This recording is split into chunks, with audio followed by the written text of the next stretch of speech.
Carrot പോളാന്നിപ്പോൾ ഞാൻ പറഞ്ഞാലേ നിങ്ങൾ വിചാരിക്കും ക്യാരറ്റ് വേവിച്ച് മിക്സിയിലിട്ട് അടിച്ചുണ്ടാക്കണ പോളാന്ന്.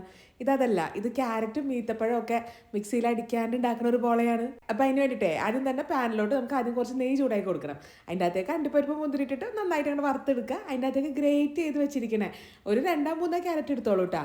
അത് നന്നായിട്ട് ഒന്നായിട്ട് മിക്സ് ചെയ്ത് കൊടുക്കുക. ആ കളറൊക്കെ ഒന്നങ്ങോട്ട് മാറി വരുന്ന സമയത്തുണ്ടല്ലോ ചെറുതാക്കി കട്ട് ചെയ്ത് വെച്ചിരിക്കണ ഈത്തപ്പഴം ചേർത്തിട്ട് പിന്നെ ഒന്നായിട്ട് മിക്സ് ചെയ്ത് കൊടുക്കുക.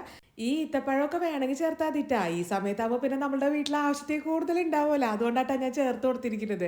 പിന്നെ ഇതിൻ്റെ അകത്തേക്ക് കുറച്ച് ഏലക്കപ്പൊടിയും ഉപ്പും ഒരു ടേബിൾ സ്പൂൺ പഞ്ചസാരയോടെ ചേർത്തിട്ട് ഒന്നും കൂടെ ഒന്നായിട്ട് മിക്സ് ചെയ്തിട്ട് ഇത് ചൂടാറാൻ വേണ്ടി മാറ്റി വെച്ചോളൂ കേട്ടോ. ഇനി ഒരു മിക്സിയുടെ ജാറിലോട്ടെ 4 കോഴിമുട്ടയും 1/4 കപ്പോളം പാലും ഒരു അര ടേബിൾ സ്പൂണോളം പഞ്ചസാരയും ഒരു അര ടീസ്പൂൺ വാനില എസൻസ് കൂടെ ചേർത്തിട്ട് നല്ലോണം നട്ട് അടിച്ചെടുക്കണം. ഇനി ഒരു പാത്രത്തിലോട്ടെ നമ്മൾ ക്യാരറ്റ് ഇട്ട് കൊടുക്കുക. അതിൻ്റെ മേലേക്ക് നമ്മൾ ഈ അടിച്ചു വെച്ചിരിക്കുന്ന ഈ കൂട്ടുകൂടെ ചേർത്തിട്ട് നല്ലോണം നട്ട് മിക്സ് ചെയ്തെടുക്കണം കേട്ടോ. ഇനി നമ്മളിത് ഉണ്ടാക്കാൻ പോണ പാനിലുണ്ടല്ല, നമുക്ക് നെയ്യ് ജസ്റ്റ് ഒന്ന് ബ്രഷ് ചെയ്ത് കൊടുക്കുക.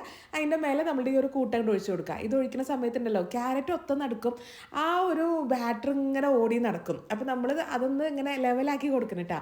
ഇനി ഇതിൻ്റെ മേലുണ്ടല്ലോ ഒരു ഭംഗിക്ക് വേണ്ടി മാത്രം ഒരു 5-6 കാഷ്യൂനട്ട് അങ്ങോട്ട് കൂടെ ഒക്കെ ഒന്ന് അങ്ങോട്ട് ഇട്ട് കൊടുക്കുക.